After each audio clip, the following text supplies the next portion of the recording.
Hey everybody, I hope you're doing okay. I know I haven't been posting anything for a while. I thought I would do a something creative. This is a kit from Amazon. It's a soldering practice kit. Is what it's billed at. They call it a gyroscope. It's a light up fidget spinner. And this particular kit is made for learning how to solder what are called surface mount devices, as opposed to what we call through hole components. Through hole are like when you have a printed circuit board and it's got a whole bunch of little holes in every component you have to solder, has like a leg or a post that has to go through the hole. Surface mount device are these little chips that get soldered directly to the surface of the board. And so, what I'm doing here, I'm just putting on some soldering paste. The easiest way to do this is soldering paste. You put a little bit of flux, which helps prevent corrosion, oxidation, helps everything stick together better between the solder and the components.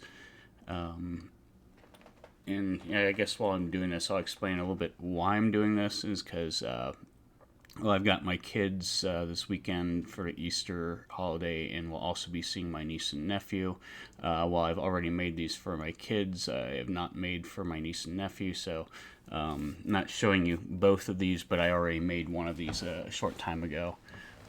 So I've put on what's kind of solder paste, and now I'm putting on what's called flux, and then I'm just going to hit it with a soldering iron to quickly melt it on. Now, when you're putting the components on themselves, you actually have to use a hot air gun, which requires you to have a rework station. They're actually not that expensive, to be honest. Something if you have good fine motor skills, you could get into the repair industry or something like that with this type of equipment. I'm not quite at that level.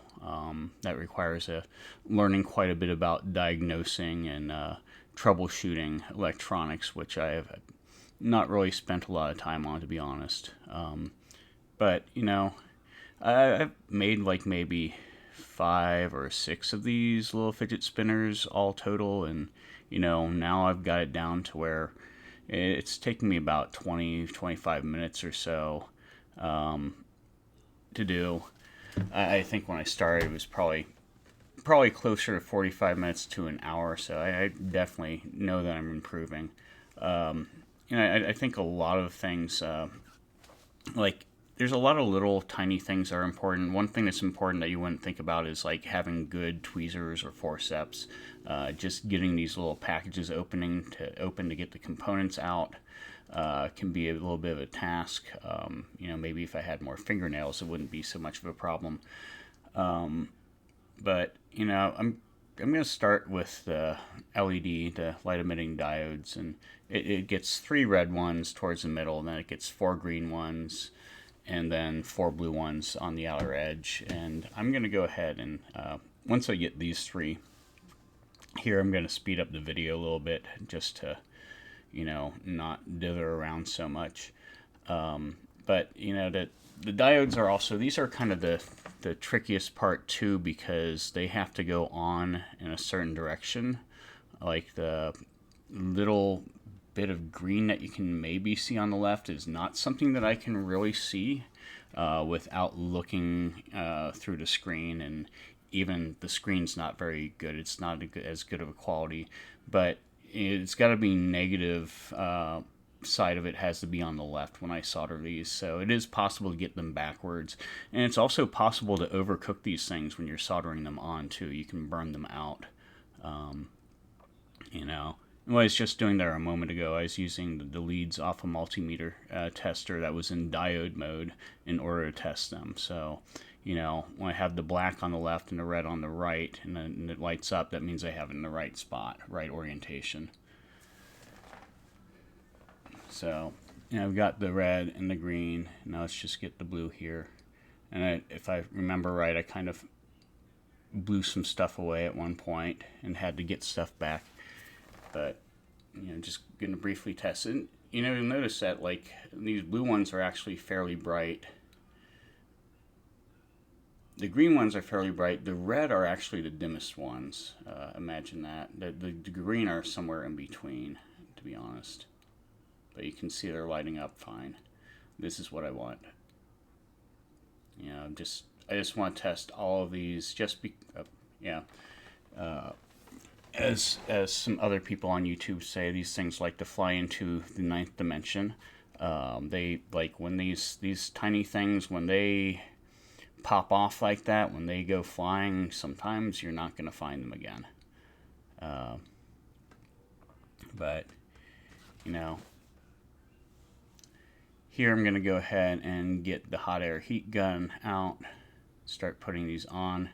Now you got to be careful with this thing too. If I accidentally turn it to the right, I will blow everything off of my workstation, and then I will not be very happy. But see, that one did not get adhered very well. I blew it off. I think I'm there. I think I found it. Go ahead and get that on. It is not wanting to set down for some reason. I don't think I have enough solder on the right side, but it'll be enough in the long run. But I can see that I didn't get like an even amount of solder everywhere. There's a little bit left on the right. But to be honest, you don't really need all that much. And here I just blew all of my other ones away. So this is what I was talking about just a minute or two ago. So get these green ones on here, but all four of my blue ones have, they've gotten scattered. So it's going to take me a moment to get them back.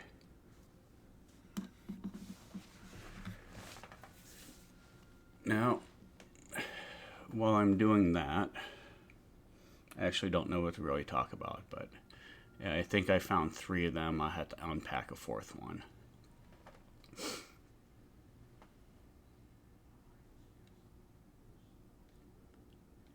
But once I get these on, I'll move around to the slightly easier components for soldering. And I don't know why exactly I'm going back and testing these all right now. I think I wanted to make sure that I had all the red and all the green on here, and I was only looking for blue.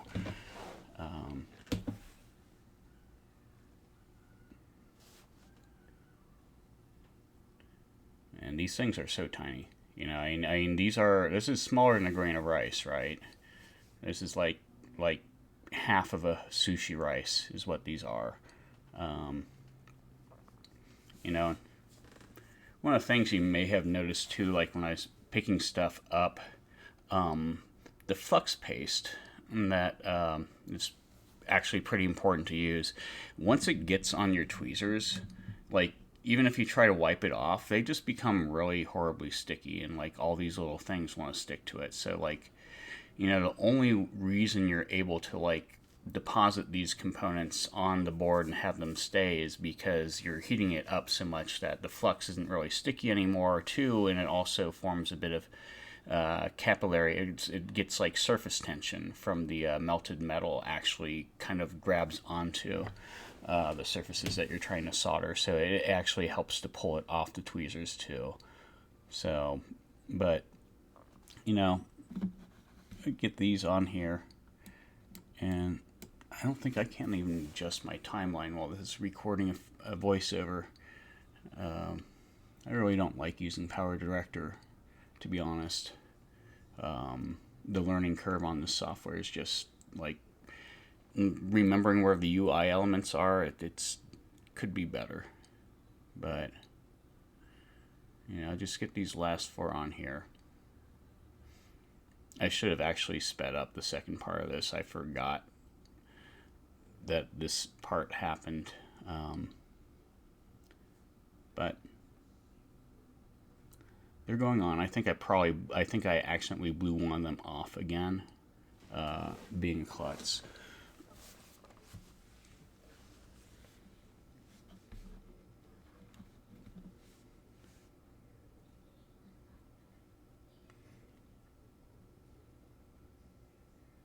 So just trying to get it off of there where I want it.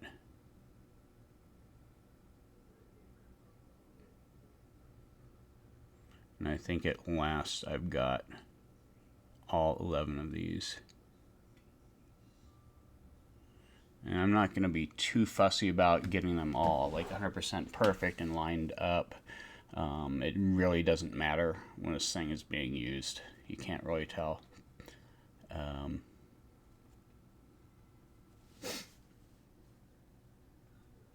Yeah, I'm getting together. There's a 12th resistor right there, and then there's a capacitor, and those go down on the bottom left leaf of this by the controller chip. And actually, what I have realized, because I have not put one of these together for a little while, the controller chip is now slightly different from the ones that I've made. So like the ones I made my kids actually have a different controller chip that only has one setting. I've discovered that these actually have two different modes. If you press a power button once, and on my kids, the ones I made previously, if you press the power button again, it just turns off. Now if you press the power button a second time, there's a second kind of graphics mode, and then the third time actually turns it off. I'm having a little bit of trouble getting that lined up, and I don't know why. There we go. That should actually be good enough. This is the capacitor. You can usually tell these tend to be tan colored, whereas resistors will always usually have like one side that's like black.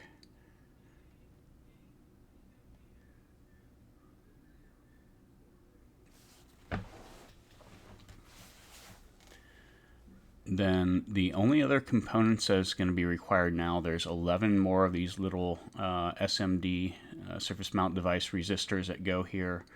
There is one power button that goes on the other side, and then there are 3 clips for holding the batteries in. And, you know, oh geez. The batteries for these are not a standard size either. These are thinner, and you know, once this is turned around, I'll try to remember. I don't have the battery package sitting in front of me while I'm recording this voiceover. So, you know, hopefully, I know by like one of these, top of one of these ends, 3 ends, it actually tells you what type of battery it needs. They're not expensive. Actually, like coin cell batteries on Amazon are pretty cheap to buy. Like compared to like going to a drugstore. If you go to a drugstore and try to get something like this, I mean, it would probably cost you like 30-40 bucks instead of like perhaps like $7 or $8 on Amazon. And that's how crazy like these markups are at the store. I try to never have to buy like batteries for whether it's a calculator, calipers, or other electronics like this. I almost always buy on Amazon. It's really terrible if you have to go down the street to buy it because you're gonna pay like 7 or 8 times as much as it's worth. And I've never really figured out why that is. I mean, why is it so much more expensive? You know, when you go to the store for those type of batteries. See, this thing's popped over. Because I'm going to be giving this to a kid, I am going to fix that. Actually, that resistor will work whether it's upside down or not, but, you know.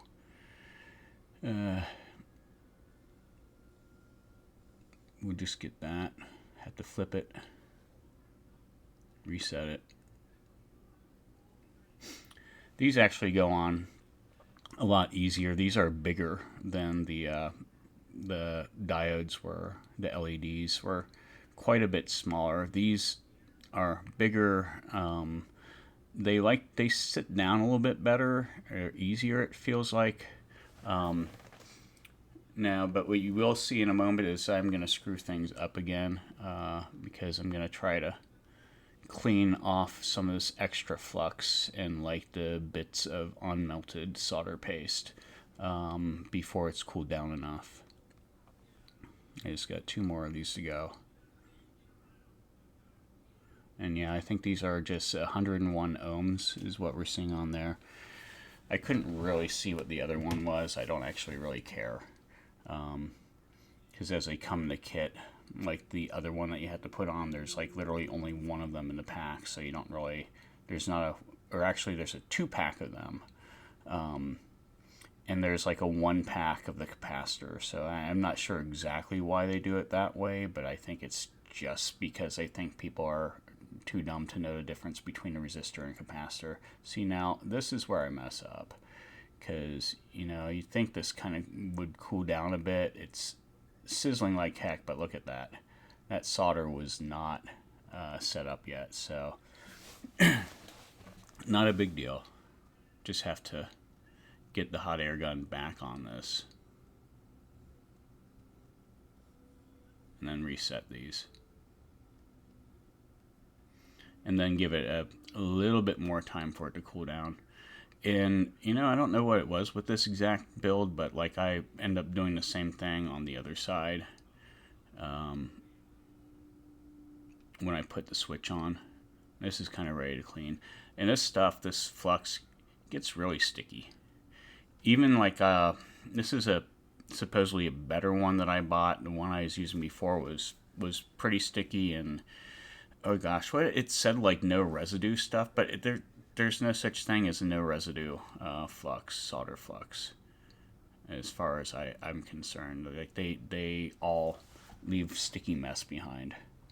So this is the power switch, power button on here. You just get the solder paste on here real quick.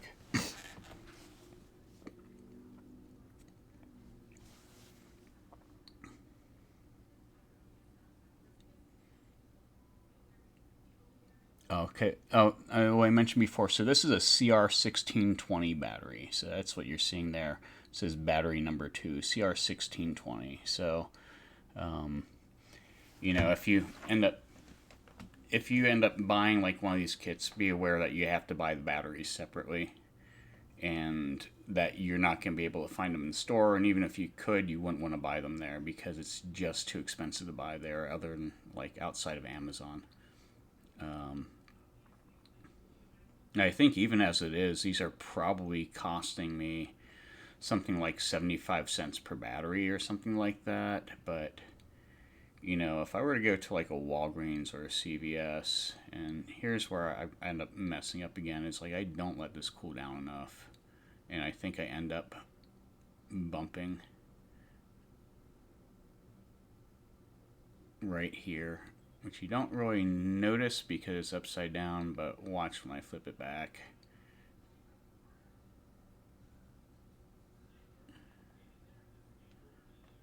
That stuff is really gunked on there, and it doesn't really want it got thick.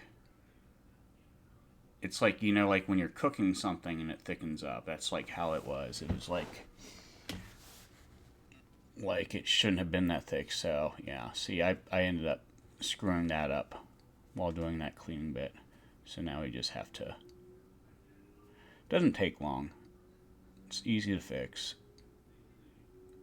but it's still a pain. So actually, with that done, the only real thing I have to do now is to put on the 3 battery retaining clips.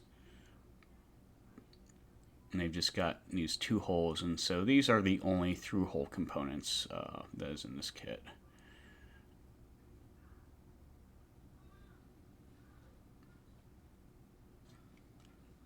And if all you have is a hot air gun, you can actually still use like solder paste in a hot air gun, but it's quite frankly faster to do with your traditional solder and soldering iron, which is what I'm gonna do here. And I realize the soldering tip is kind of gunky and ugly looking.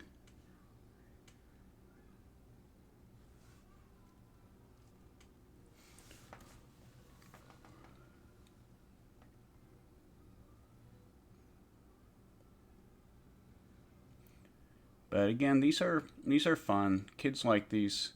They're neat. And there's something, it's like if like a lot of amusement parks when you're there after dark. If you ever go to like a balloon launch or a balloon glow, there'll usually be people selling stuff. Um, I've never actually seen like fidget spinners like this. I usually see larger kind of things. People either be selling like light up necklaces or, larger spinners that are not like handheld size, like things that are kind of like magic wand looking. And those are all fun. But like this, I sell that stuff. I haven't bought any of that stuff for a while, but I do remember it being like 20 to 30 bucks ish, for most of those items. And again, this is something that if you have the ability to solder it yourself, this costs $9. I think probably total about like 11.50 or something like that with the batteries included. Um, so again, it's a nifty little project.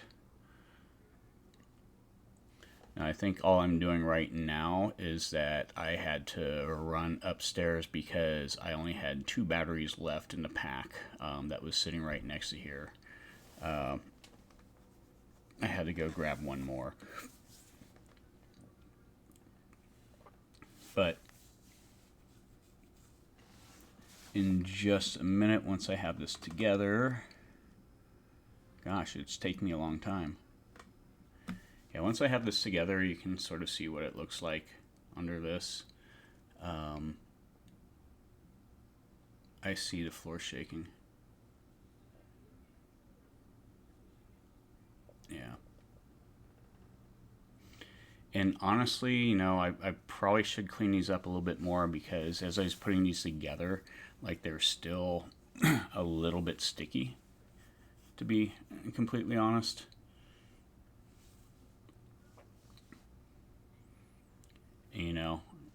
There it is, it's lit up. This is what we want. So there's 2 modes. There's one mode which is kind of like solid patterns, and then the second mode is kind of like where it traces the patterns out from inside to outside and then shows a solid pattern. It's just kind of, they added a little bit more fanciness to it on the controller chip. So I'm wondering, the ones I have already made for my kids, I might just swap out the controller chips on those rather than remaking a new one. I'll have to buy a new one no matter what. So it's just kind of a matter of whether I want to spend the time or not. I'm just going to put the screws in here. Sorry, like everything gets like a little bit of lint and fuzz stuck to it because of the that sticky stuff. It's so resinous. But anyway, this is it. Let's move the light a bit more out of the way. And I think I need to get the thumb wheel things in there. So this is a tracing mode. This is a new mode that they added that wasn't on here before.